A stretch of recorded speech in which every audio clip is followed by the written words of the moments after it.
अस्सलाम वालेकुम स्टूडेंट। आज हम पढ़ने जा रहे हैं मैथ स्पेक्ट्रोमेट्री। फर्स्ट ईयर का हमारा ये टॉपिक है, फर्स्ट चैप्टर में से मैथ स्पेक्ट्रोमेट्री। ये बात समझ लें पहले कि ये मैथ स्पेक्ट्रोस्कोपी नहीं होता, वर्ड मैथ स्पेक्ट्रोमेट्री होता है। क्योंकि जो मैथ स्पेक्ट्रोस्कोपी होता है उसके अंदर लाइट यूज़ होती है, जबकि मैथ स्पेक्ट्रोमेट्री के अंदर लाइट यूज़ नहीं होती, बल्कि इसके अंदर हम इलेक्ट्रिक फील्ड और मैग्नेटिक फील्ड को अप्लाई करते हैं। तो इसलिए स्कोपी नहीं होगा, ये स्पेक्ट्रोमेट्री ही होगा। ओके, क्लियर है। चलिए हम पढ़ते हैं मैथ स्पेक्ट्रोमेट्री क्या होता है। हम मैथ स्पेक्ट्रोमेट्री जो एक प्रोसेस होता है जिसको हम मैथ स्पेक्ट्रोमीटर की मदद से करते हैं। तो मैथ स्पेक्ट्रोमीटर होता है, it is an instrument used to measure the exact masses of different isotopes of an element along with their relative abundance. तो हमारे पास डिफरेंट आइसोटॉप्स होते हैं। आपको पता है कि आइसोटॉप्स क्या होते हैं, जिसके अंदर एटॉमिक मैसेज डिफरेंट होते हैं बट एटॉमिक नंबर सेम होते हैं। तो अगर हम उनको एक दूसरे से सेपरेट करना चाहते हैं तो उसके लिए स्पेक्ट्रोमीटर हमारे पास होता है, जिसकी मदद से हम डिफरेंट आइसोटॉप्स को सेपरेट कर सकते हैं। और दूसरी बात यह है कि हम ये भी पता लगा सकते हैं इसकी मदद से कि इनकी अबंडेंस कितनी है, यानी कितने % पाए जाते हैं इन्वायरमेंट के अंदर या कायनात के अंदर। फॉर एग्जांपल हम कहते हैं कि कार्बन हमारे पास आइसोटॉप है, तो कार्बन 12, 13 एंड कार्बन 14, तो इनकी कितनी % पाई जाती है तो हम किसी एलिमेंट की। तो ये है हमारे पास होता है, इसकी मदद से हम डिफरेंट आइसोटॉप्स को भी स्टडी करते हैं कि कितने हैं किसी एलिमेंट के अंदर आइसोटॉप्स, और दूसरा उनकी रिलेटिव अबंडेंस क्या होती है ये भी हम फाइंड करते हैं। इसका प्रिंसिपल क्या है, प्रिंसिपल ऑफ मैथ स्पेक्ट्रोमेट्री किस प्रिंसिपल ये फॉलो करता है और कैसे हम ये प्रोसेस करते हैं। इसमें डिफरेंट स्टेप्स हैं कि वोलेटाइलेशन ऑफ सैंपल, जो हमें सैंपल मिलता है सबसे पहले हम उसको वोलेटाइल करते हैं। यानी हमारे पास सॉलिड सैंपल होता है, तो सॉलिड सैंपल को पहले वोलेटाइलाइज करेंगे, पहले वेपर्स के अंदर कन्वर्ट करेंगे, वेपर्स के अंदर कन्वर्ट करने के बाद फर्दर प्रोसेस हम करेंगे।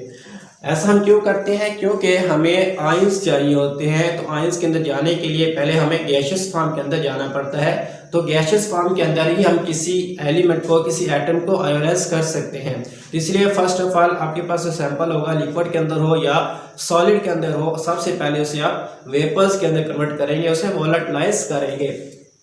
नेक्स्ट हमारे पास होता है आयोनाइजेशन। आयोनाइजेशन के अंदर हम क्या करते हैं, हम आयोनाइज करते हैं। हम इलेक्ट्रॉन की बीम ऑफ इलेक्ट्रॉन्स होते हैं वो स्ट्राइक करवाते हैं अपने सैंपल के ऊपर, जो गैसियस फॉर्म के अंदर कन्वर्ट हो चुका होता है, तो उसकी वजह से वो आयंस के अंदर कन्वर्ट हो जाता है। ऐसा क्यों होता है, क्योंकि बीम ऑफ इलेक्ट्रॉन्स, आपको पता है इलेक्ट्रॉन्स पर नेगेटिव चार्ज होता है।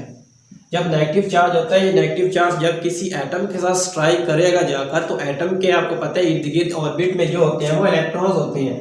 ऑर्बिट में इर्द गिर्द यहाँ पर इलेक्ट्रॉन्स होते हैं, तो ये इलेक्ट्रॉन्स जो होंगे इन पर भी नेगेटिव चार्ज होता है, इन पर भी नेगेटिव चार्ज होता है, एक दूसरे को रिपेल करते हैं, जिसकी वजह से एक्सपेल्ड आउट हो जैसे बाहर निकल जाते हैं शेल से, और ये आयंस के अंदर कन्वर्ट हो जाता है। तो इसके बाद यानी हम आयोनाइज करते हैं वोलेटाइलाइजेशन के बाद। आयोनाइजेशन के बाद हम एक्सेलरेशन करते हैं कि उनको हम स्पीड को बढ़ाते हैं। फिर उसके बाद हम उसके ऊपर मैग्नेटिक फील्ड अप्लाई करते हैं, और मैग्नेटिक फील्ड की मदद से हम मैस और चार्ज की रेशियो की बुनियाद पर उनको सेपरेट कर सकते हैं कि जो आइसोटॉप्स हैं, डिफरेंट आइसोटॉप का डिफरेंट मैस होता है तो उन पर चार्ज भी डिफरेंट होगा, तो उस बेस पे हम इनको सेपरेट कर सकते हैं। देन हमारे पास टाइप्स हैं स्पेक्ट्रोमीटर्स की। जो फर्स्ट थी वो अर्स्टन्स मैथ स्पेक्ट्रोमीटर था, उसके बाद हमारे पास डेम्स्टर्स स्पेक्ट्रोमीटर होता है। तो डेम्स्टर्स स्पेक्ट्रोमीटर के अंदर हम सॉलिड चीज़ों को लेते हैं और उनको हम वेपर्स के अंदर कन्वर्ट करते हैं, फिर फर्दर प्रोसेस करते हैं। अब इसके अंदर कौन कौन से प्रोसेस इन्वॉल्व होते हैं स्पेक्ट्रोमेट्री के अंदर, कि हम स्पेक्ट्रोमेट्री के अंदर किस तरह आइसोटॉप्स को सेपरेट करते हैं। तो डिफरेंट हमारे पास प्रोसेस होते हैं जिससे गुजर कर हमें आइसोटॉप्स एक्स जो होते हैं वो सेपरेटली मिल जाते हैं। फर्स्ट होता है वेपोराइजेशन चैम्बर होता है। तो हम सबसे पहले हमारे पास जो सैंपल सॉलिड फॉर्म में मिला था उसको हम वेपर्स के अंदर कन्वर्ट करेंगे। वेपर्स के अंदर कन्वर्ट करने के लिए ये आपको सिर्फ बुक के अंदर इतना सा दिया गया होता है जो एफएससी फर्स्ट पार्ट है। तो उससे पहले एक वेपोराइजेशन चैम्बर होता है जहाँ पर सैंपल को लेते हैं। सैंपल को लेने के बाद आप नीचे से उसे हीट देते हैं। जब आप उसे हीट देंगे तो हीट की मदद से आप इसको कन्वर्ट कर देते हैं वेपर्स के अंदर। फिर यहाँ पर स्लिट्स लगे होते हैं, इन स्लिट्स की मदद से गुजर कर आयोनाइजेशन चैम्बर के अंदर जाते हैं। तो फर्स्ट हमारा प्रोसेस होता है वो होता है वेपोराइजेशन। हम वेपर्स के अंदर कन्वर्ट करते हैं अपने सॉलिड पार्टिकल्स को, सॉलिड सैंपल को। जब वो वेपर्स के अंदर कन्वर्ट हो जाता है तो फिर उसको हम एक्सपेल करते हैं, उसको भेजते हैं हम आयोनाइजेशन चैम्बर के अंदर। आयोनाइजेशन चैम्बर के नाम से ही जैसे कि आयोनाइजेशन है तो उसके अंदर आयोनाइजेशन होती है, हम सैंपल को आयंस के अंदर कन्वर्ट कर देते हैं। आयंस के अंदर कैसे कन्वर्ट करते हैं, यहाँ पर उसे हम इलेक्ट्रिक फील्ड देंगे, इलेक्ट्रिक फील्ड हम 500 से 2000 वोल्ट्स तक देंगे, तो ये हाई फील्ड होगी, बहुत ज़्यादा इलेक्ट्रिक फील्ड हम इसे प्रोवाइड करते हैं। इसका जो प्रेशर होता है वो प्रेशर हम 10⁻⁶ to 10⁻⁷ टॉट तक रखते होते हैं। यह प्रेशर इतना कम क्यों रखते हैं, इसकी रीज़न क्या होती है, आपको पता है कि अगर हम गैसेस का प्रेशर कम करते हैं तो उस प्रेशर कम करने की वजह से जो गैसेस होती हैं वो लिक्विड के अंदर चेंज भी हो सकती हैं। प्रेशर ज़्यादा करेंगे तो लिक्विड के अंदर चेंज होती हैं, प्रेशर कम करेंगे तो गैसेस फॉर्म के अंदर वो चली जाती हैं। जैसे फॉर एग्जांपल आपको पता है जब हम किसी गैस को लिक्विफाई करते हैं तो हम क्या करते हैं, प्रेशर को बढ़ाते हैं। प्रेशर को बढ़ाएंगे तो गैस के मॉलिक्यूल्स करीब करीब आ जाते हैं, जब करीब आते हैं तो उनमें अट्रैक्टिव फोर्सेस क्रिएट हो जाती हैं और वो लिक्विड के अंदर कन्वर्ट हो जाती हैं। अगर यहाँ पर हम ये जो प्रेशर है ये ज़्यादा कर दें तो हमने अभी अभी जिनको वेपर्स के अंदर कन्वर्ट किया था दोबारा फिर वो लिक्विड या सॉलिड के अंदर कन्वर्ट हो सकते हैं। तो जो हमने खुद काम पहले वेपर्स के अंदर कन्वर्ट किया था, दोबारा अगर हम इसका प्रेशर बढ़ा देते हैं तो दोबारा फिर हमें उसको हीट करना पड़ेगा, दोबारा फिर वेपर्स के अंदर कन्वर्ट करना पड़ेगा। इसीलिए हम जो प्रेशर होता है वो कम रखते हैं ताकि गैस जो है दोबारा लिक्विड के अंदर कन्वर्ट ना हो, तो गैसेस फॉर्म के अंदर ही आगे की तरफ चली जाए। तो ये हम वैक्यूम पंप की मदद से करते हैं, प्रेशर को लो कर देते हैं। जब प्रेशर लो हो जाता है तो जैसे ही आयोनाइजेशन चैम्बर के अंदर आता है, ये हमारा जो पार्ट होता है ये आयोनाइजेशन चैम्बर होता है। इस आयोनाइजेशन चैम्बर के अंदर हम इलेक्ट्रिक फील्ड अप्लाई करते हैं, हम इलेक्ट्रॉन्स की बॉम्बार्डमेंट करते हैं। तो ये जो गैस होता है, गैस में से आउटर शेल में से इलेक्ट्रॉन निकल जाते हैं, वो आयोनाइज हो जाते हैं। जब वो आयोनाइज हो जाएंगे तो उनके जो पॉजिटिव चार्जेस है हम उनको आगे लेकर जाते होते हैं, क्योंकि जो मास टोटल होता है न्यूक्लियस का वो उसका पॉजिटिव चार्जेस होता है, प्रोटॉन्स होते हैं, इलेक्ट्रॉन्स नहीं होते। इसलिए हम सिर्फ प्रोटॉन्स को, हम पॉजिटिव चार्जेस को स्टडी करेंगे। यहाँ पर आगे जाते हैं, जब यहाँ से आगे जाते हैं तो आगे यहाँ पर हम एक्सेलरेटर लगा देते हैं। एक्सेलरेटर होते हैं जो एक्सेलरेट करते हैं, आइस को तेज करते हैं, उनकी स्पीड को बढ़ा देते हैं। तो यहाँ पर पॉजिटिव हम नेगेटिव चार्ज लगा देते हैं, ऐसे ही होते हैं कि नेगेटिव ग्रिड लगा देते हैं। वो नेगेटिव चार्ज इस पर होता है तो पॉजिटिव चार्जेस को अट्रैक्ट करती है, जैसे पॉजिटिव चार्जेस को यहाँ से अट्रैक्ट करेगी तो पॉजिटिव चार्जेस आगे की तरफ मूव करते हैं। इसके बाद हम आगे जाते हैं, आगे हम कुछ स्लिट्स लगा देते हैं। वो इसलिए लगाते हैं क्योंकि काफ़ी सारे हमारे पास पॉजिटिव चार्जेस आ रहे हैं, तो उनको हम एक सिंगल लाइन के अंदर मोनोक्रोमेटिक बनाकर आगे की तरफ लेकर जाएं। तो यहाँ से फिर आगे गुजरते हैं सीधी लाइन के अंदर। जैसे यहाँ पर पहुँचते हैं तो यहाँ पर हम एनालाइजर लगा देते हैं। एनालाइजर जो होता है वो एक मैग्नेट होता है जिसकी फील्ड H होती है, H स्ट्रेंथ मीन का आप कोई भी स्ट्रेंथ जो होती है वो अपनी तरफ से लगा सकते हैं, एडजस्ट कर सकते हैं, जिसके मुताबिक आप आइसोटोप्स को सेपरेट करना चाहते हैं।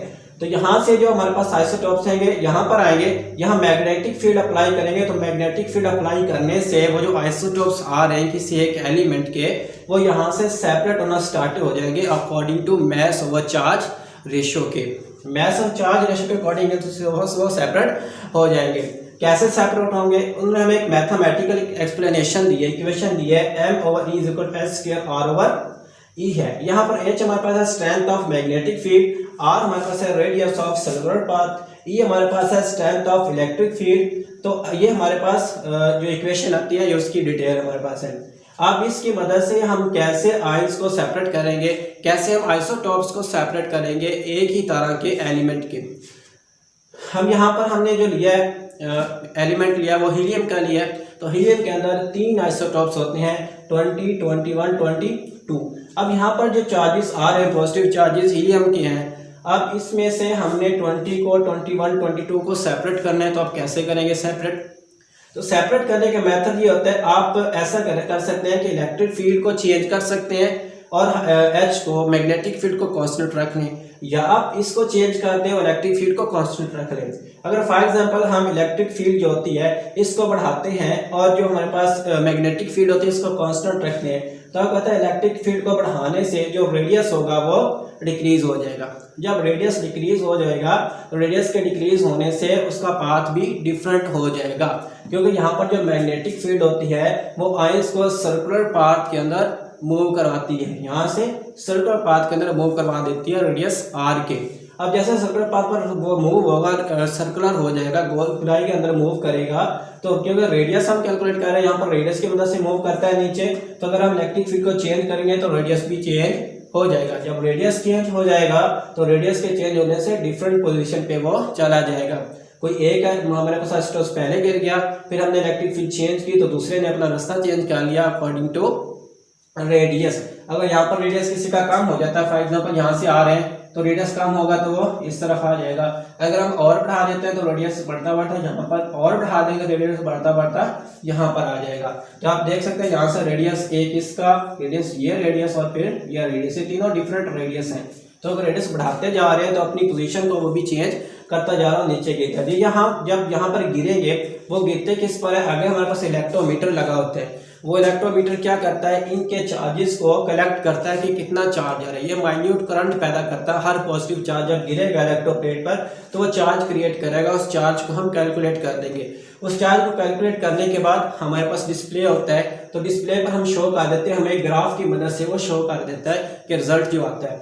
फॉर एग्जाम्पल हमारे पास हीलियम, हमने कहा था नियोन हमारे पास होता है, तो जो नियोन होता है, वो जो नियोन हमारे पास होगा, इस नियोन के हमने सेपरेट करने से आइसोटोप्स, अब नियोन के आइसोटोप्स हम सेपरेट कर रहे हैं तो पहला 20 है, इसकी परसेंटेज यहाँ पर हमें बता देगा। जैसे ये नीचे गिरेगा तो इतना ज़्यादा करंट होगा, उतनी ज़्यादा परसेंटेज हमें दिखा देगा। तो परसेंटेज जो 20 वाला है इसकी 90.92% है। ये सबसे ज़्यादा आइसोटोप पाया जाता है नियोन के एलिमेंट के अंदर। इसके बाद फिर 21 है, 0.2% बहुत ही कम है। उसके बाद फिर नियोन 22 है, 8.82% पाया जाता है। तो ग्राफ में यहाँ पर ये रिलेटिव अबंडेंस होती है, हमें ये शो कर रहा होता है कि कितने अबंडेंस हमारे पास पाया जाता है। यहाँ पर इनकी परसेंटेज है, यहाँ पर रिलेटिव अबंडेंस है। तो हमें बता रहा है कि कितने कितने परसेंटेज में हमारे पास ये मौजूद होते हैं आइसोटोप्स। तो जो नियोन का 20 होता है ये सबसे ज़्यादा पाया जाता है। 20 जो हमारे 21 होता है 0.25 ओनली, एंड जो नियोन 22 होता है 8.2% पाया जाता है। तो इस स्पेक्ट्रोमीटर की मदद से आप फाइंड कर सकते हैं किसी भी एटम के एलिमेंट के जो आइसोटोप्स हैं उनको, कि कितने आइसोटोप्स पाए जाते हैं, फिर उनकी रिलेटिव अबंडेंस कितनी है, कितनी परसेंटेज के अंदर वो पाए जाते हैं।